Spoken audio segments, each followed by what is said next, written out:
Teresa with Homeschool Primer. In a previous video, I discussed what we would be using as far as our homeschool curriculum for the next school year. And today I just wanted to take a moment and show you a little bit about each of them, each of the different subjects that I discussed in the previous video.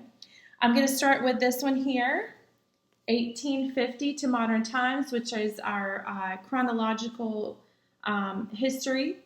And this little nugget's full of good information, preparation, tips, and scheduling, and just literature that aligns with the history that we're studying. So I am going to flip the camera over and basically show you the inside so you can get kind of a feel of my father's world. That's what this is, my father's world. You can see that, 1850 to modern times. Hi everyone, this is my father's world, teacher's manual, 1850 to modern times, and I'm going to flip this open. It's spiral bound, and what we like about my father's world, because we've used it for many years now, is that it's very well laid out. So you will see here. So you've got, and just kind of sticky note some of these parts here. This is the contents. And so each week will be labeled with what's going to be discussed in history. And then if you're doing the science, which is, we are not, because I have a 7th grader, and then 7th grade they're required to actually go on to general science. So this is the science for the lower grades, for I think it's 2nd to I want to say 2nd to 6th grade. But as you can see, everything is laid out by weeks. Love it. And then another thing we like too is prep.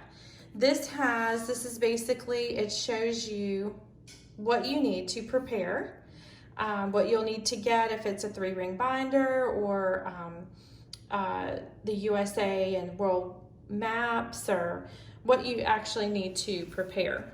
And then on top of that, these are teaching tips.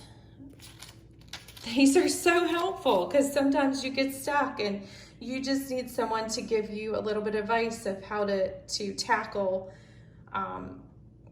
different areas, whether it's handwriting or dictation or spelling. And then also, this is how the schedule's laid out.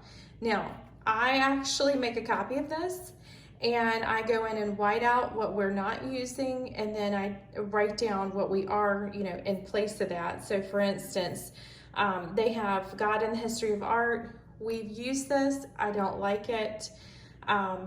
Therefore, we have decided to use schoolhouse teachers for our art this year. And there's a couple of other areas here, like math. You'll have to write in your reading.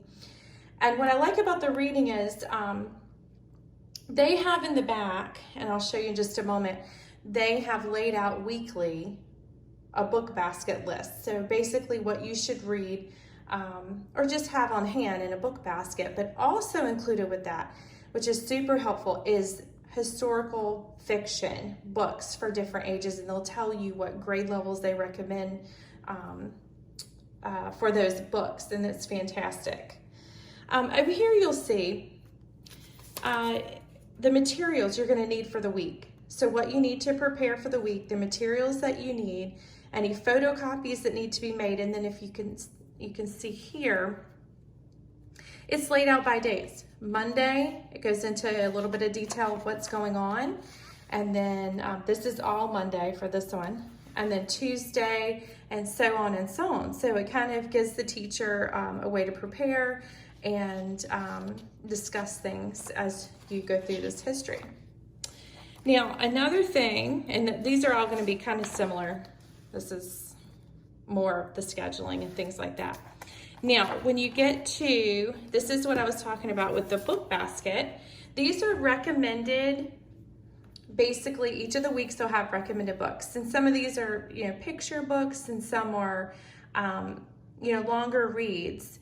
Some are DVDs. They might have CDs if it's some of the music is covered, and it'll talk about the CDs that you should use for that. And then, like I said, there's also historical fiction. So I'll give you an example here. On this page for week 4, they have here historical fiction, and it's Spring Pearl, the Last Flower. And it just kind of gives a summary of what the story is about. So you can see if it will fit for your children or your family if you're going to do a read aloud. And this will go on for each of the weeks and throughout. And then another great thing they have is just recommended lists for general reading. Easy readers, picture books, and the different grade levels. Just if you've got a very